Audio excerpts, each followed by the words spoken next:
नमस्कार समस्त भारतवाणी परिवार। हम सुन रहे हैं महाभारत की कथा राधेश्याम महाभारत के सौजन्य से। भीष्म पराक्रम के इस अध्याय में हम देख चुके हैं कि भीष्म काशी नरेश की तीनों कन्याओं अम्बा, अंबिका और अम्बाला अम्बालिका को हर लाए हैं अपने भ्राता विचित्रवीर्य से ब्याहने के लिए। किंतु इसी बीच वो ये जानते हैं कि अम्बा शाल्व नरेश से प्रेम करती हैं और वो विचित्रवीर्य से ब्याह करना नहीं चाहती। उन्होंने बहुत समझाया उन्हें कि शाल्व नरेश तुम्हारे योग्य नहीं, लेकिन अम्बा नहीं मानी और फिर भीष्म ने सर्वसम्मति से ये निर्णय लिया कि अम्बा को शाल्व नरेश के पास भेज दिया जाए। तो कथा के इस मोड़ पर जहाँ हम हैं, अम्बा पहुंच चुकी हैं शाल्व नरेश के पास और यहाँ हस्तिनापुर में धूमधाम से हो चुका है विचित्रवीर्य का विवाह अंबिका और अम्बालिका से। तो चलिए प्रारंभ करते हैं, आगे की कथा जानते हैं क्या हुआ अम्बा के साथ। वैशंपायन ने कहा, हे भारत नरनाह, इस प्रकार आनंद से हुआ इधर शुभ ब्याह। उधर शाल्व के जिस तरह अम्बा पहुँची जाए, वही कथा का भाग अब सुनिए ध्यान लगाए। भीष्म पराजित शाल्व नृप बन चिंता की खान, लज्जित रहते थे दुखी भरे हृदय में ग्लान।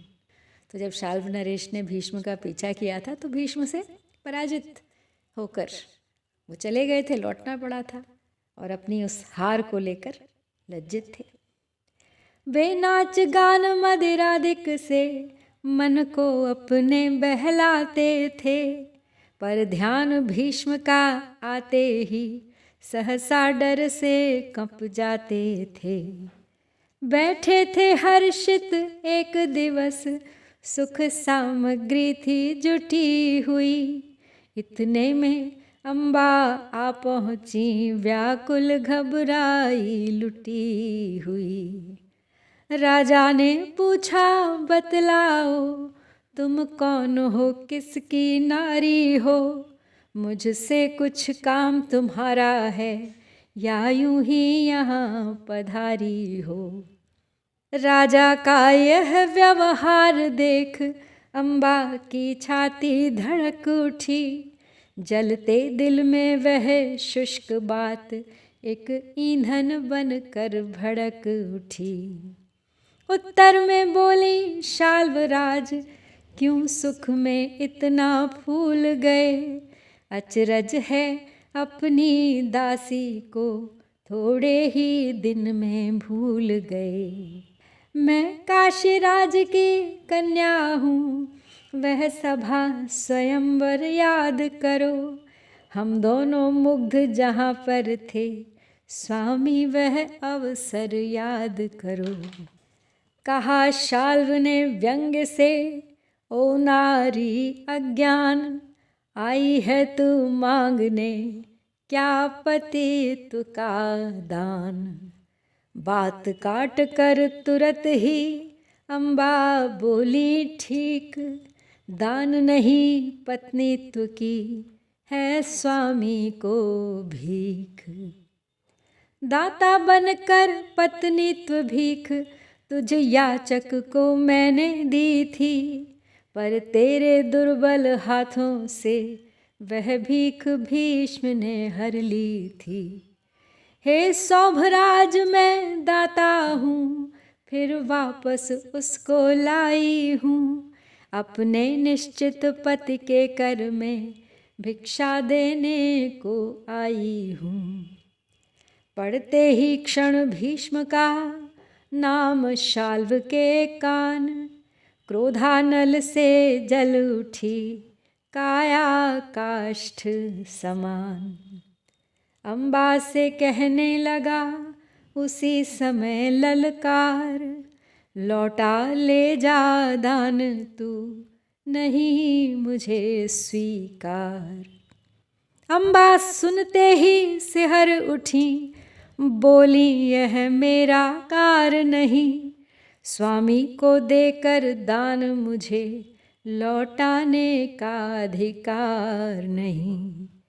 मैं आर्य देश की नारी हूँ, यह बात नहीं होने वाली, यह भीख लड़क खिलवाड़ नहीं, यह दे डाली सो दे डाली।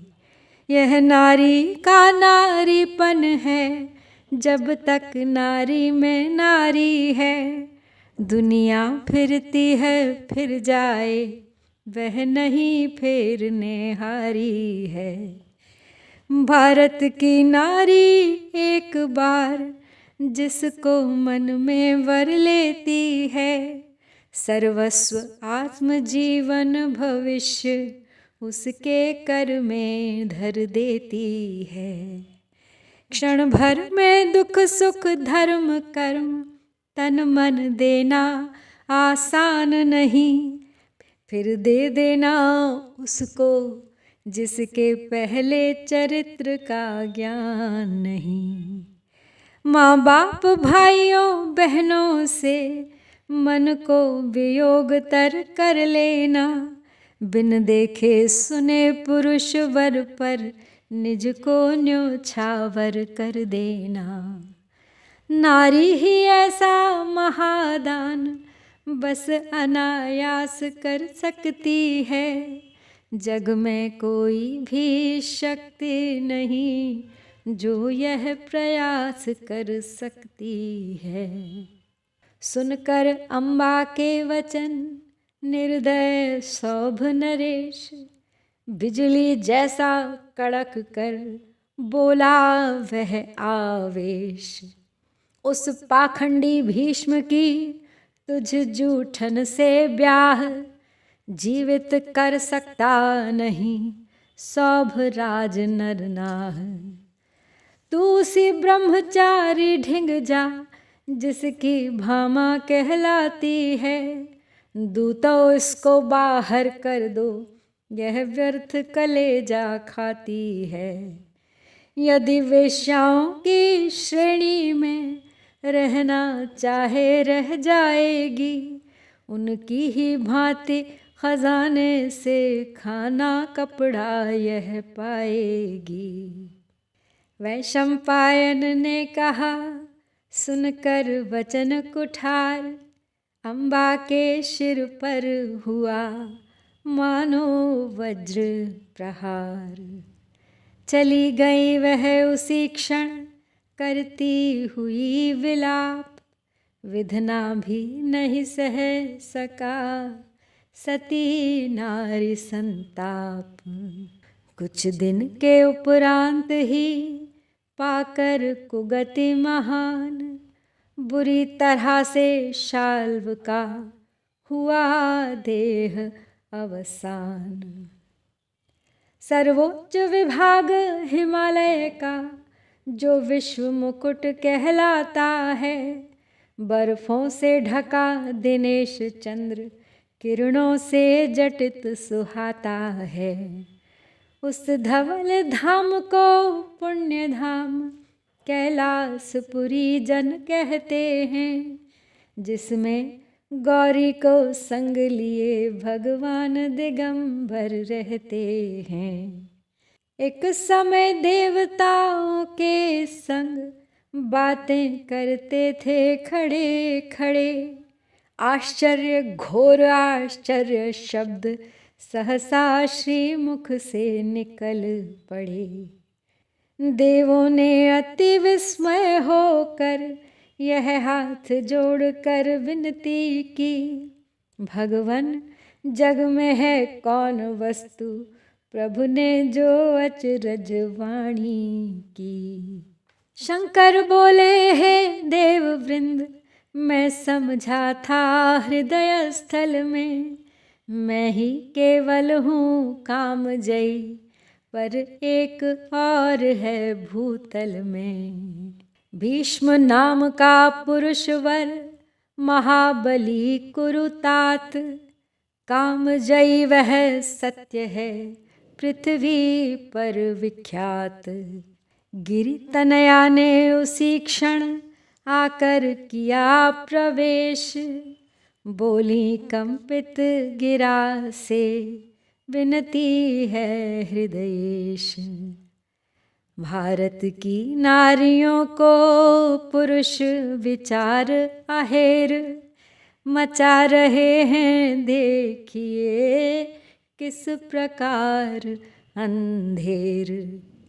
मानो वे कूड़ा करकट हैं, देते हैं मान न प्यार उन्हें। अपमान तिरस्कारों से ही बस मिलता है सत्कार उन्हें। भोली भाली ये अबलाएं अत्यंत सताई जाती हैं, जीवित कल पाई जाती हैं, मरने पर ही कल पाती हैं। नारी पर जारी क्लेश रहा तो आर्य श्री लुट जाएगी। बारी बारी हाँ भारत की एक दिन नारी छुट जाएगी। हाँ नाथ देखिए अम्बा को दर दर ठुकराई फिरती है। क्या ऐसे दुष्टाचरणों से नहीं सृष्टि मानवी गिरती है।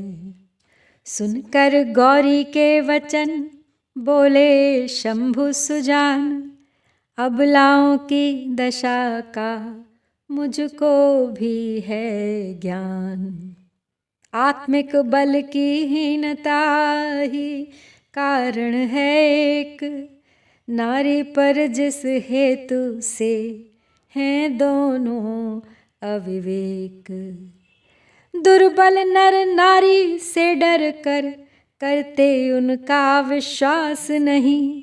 नारियां भयानक निर्बल हैं, उनमें बल का आभास नहीं। फलतः दोनों शंकित मन से भेदों को सदा छिपाते हैं। वे कपट स्वार्थ से सना प्रेम अपना अपना दिखलाते हैं।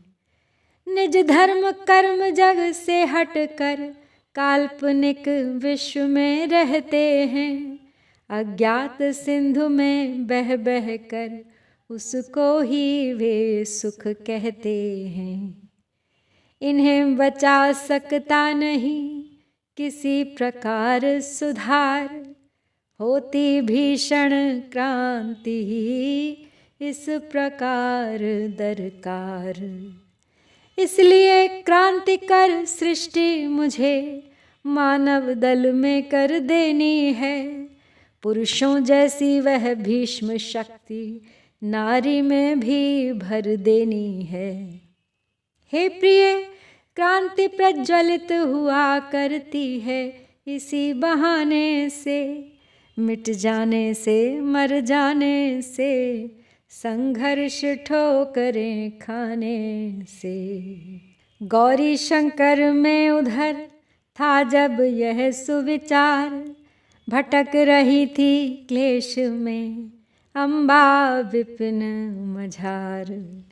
शिथिल हो रहे थे सभी उसके कोमल अंग, आश्रम बिन हो रही थी बिना डोर ज्यों चंग। एक सघन वृक्ष के नीचे वह जल अन्न बिना कुम्हलाई सी, गंभीर हृदय में बैठी थी गौरव से लुटी लुटाई सी। सहसा हृदयानल सुलग उठा मानसिक विचार समीरण से। सुस्पष्ट चमकने लगे भाव उत्पन्न हुए थे जो मन से। सारा शरीर तमतमा उठा, आँखों में हो आई लाली। बन गई क्रोध की विकट मूर्ति वह अम्बा मृदु अंगों वाली। चल पड़ी चुटीली नागिन सी अपना शिकार पहचान लिया, निज शत्रु भीष्म को मान लिया, बदला लेना ही ठान लिया। मुनि लोग तपस्या करते थे, जिस जगह निकट ही जंगल में, अम्बा पहुँची आवेश भरी, सहसा उस तपसी मंडल में।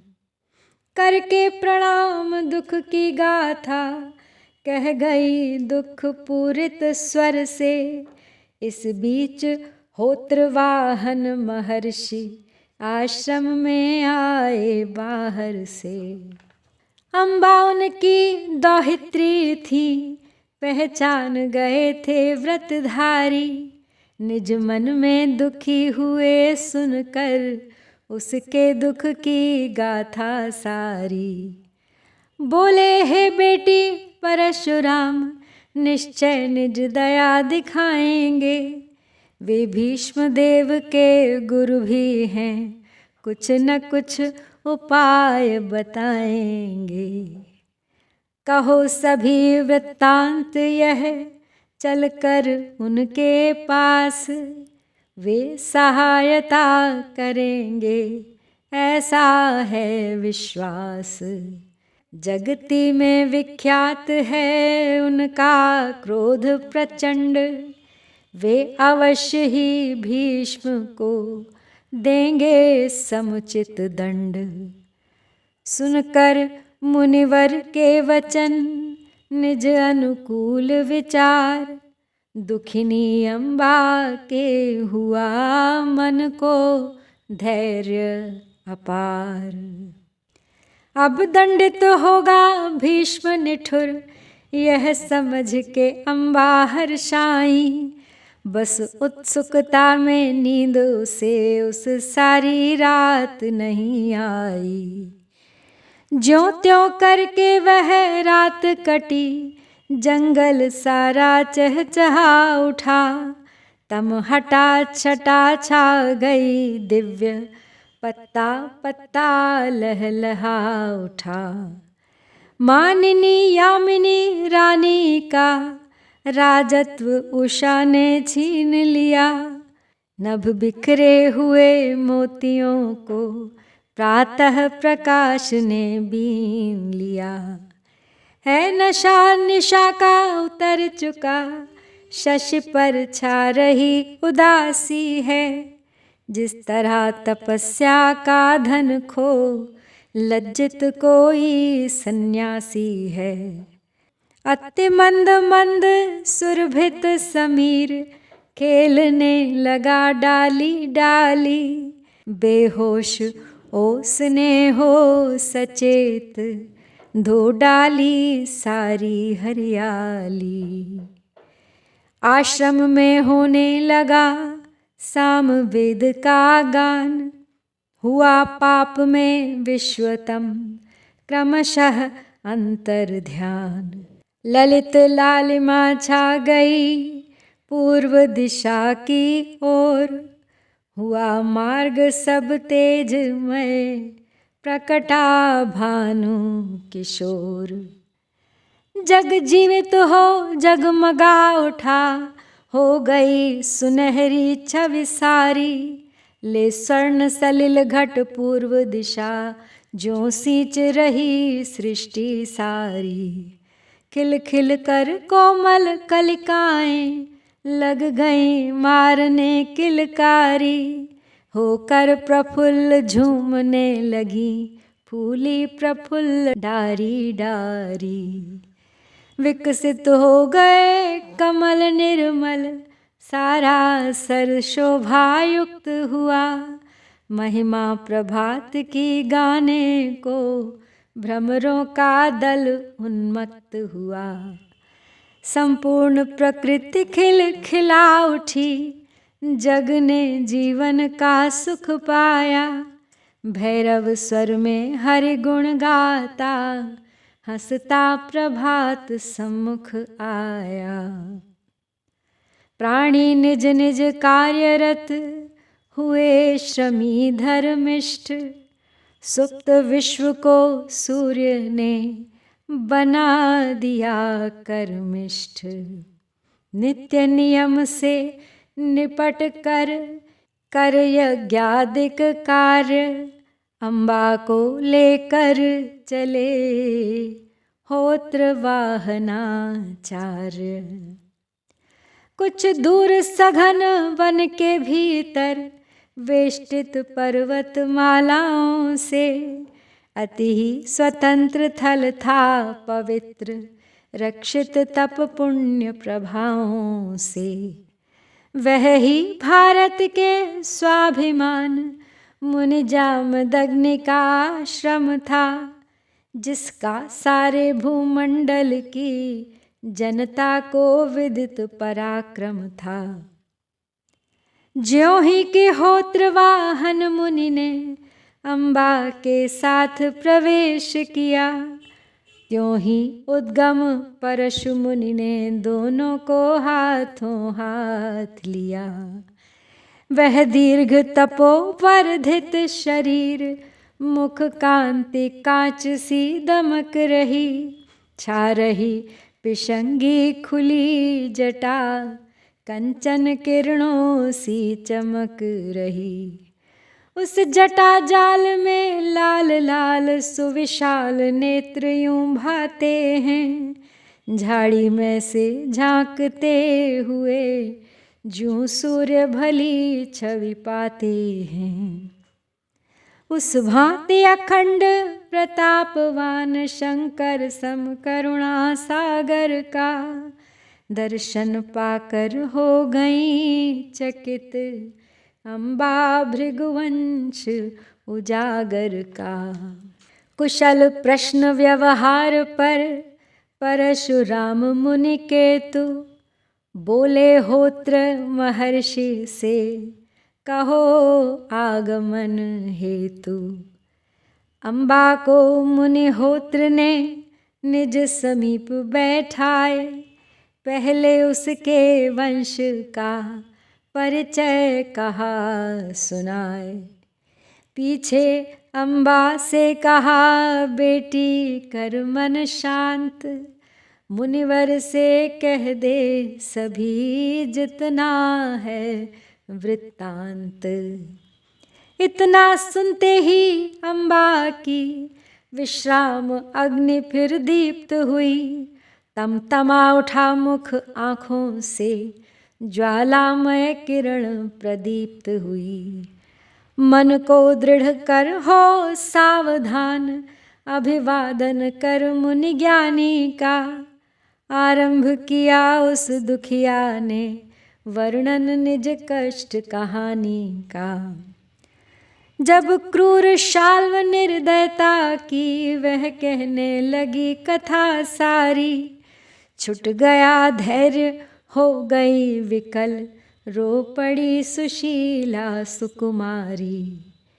नारी की करुण कहानी सुन मुनि जामदग्नि ने दुख पाया, सस्नेह सहित आश्वासन दे अम्बा को धीरज बंधवाया। बोले मैं शाल्व महीपति को क्षण में वश में ला सकता हूँ, उससे विवाह की इच्छा हो तो स्वीकृति दिलवा सकता हूँ। अम्बा बोली जोड़कर हे मुनिगण सिर मोर, इच्छा मेरे हृदय में नहीं रही कुछ और। जो कुछ मैंने है सहे कष्ट मान अपमान, है कारण एक सबों का एक भीष्म बलवान। उसने मेरा कर सर्वनाश इस दुर्गति पर पहुँचाया है, करके भिखारनी दर दर की जीवन को भार बनाया है। वह एक भीष्म ही कारण है सौरभपति दुर्व्यवहारों का, निर्दयता पूर्ण प्रहारों का, इन अगणित अत्याचारों का। अपमान अग्नि में जलती हूँ एक पल क्षण मुझको भारी है, शरणागत हूँ करिए उपाय, विनती यह प्रभु हमारी है। तो अम्बा अपनी दुखद कहानी सुना चुकी हैं परशुराम ऋषि को। अपेक्षा है कि वो कुछ न्याय करेंगे, कुछ उपाय सुझाएंगे। और परशुराम जी भीष्म के गुरु भी रहे हैं। अब देखना यह है कि परशुराम जी अम्बा की कथा सुनकर आगे क्या निर्णय लेते हैं, क्या कदम उठाते हैं। उसके लिए हमें करनी होगी प्रतीक्षा अगले अध्याय की, जिसे लेकर लौटूंगी मैं कल। सुनते रहिए, बने रहिए मेरे साथ इस यात्रा में। ओम नमो भगवते वासुदेवाय। जय श्री कृष्ण, जय भारत।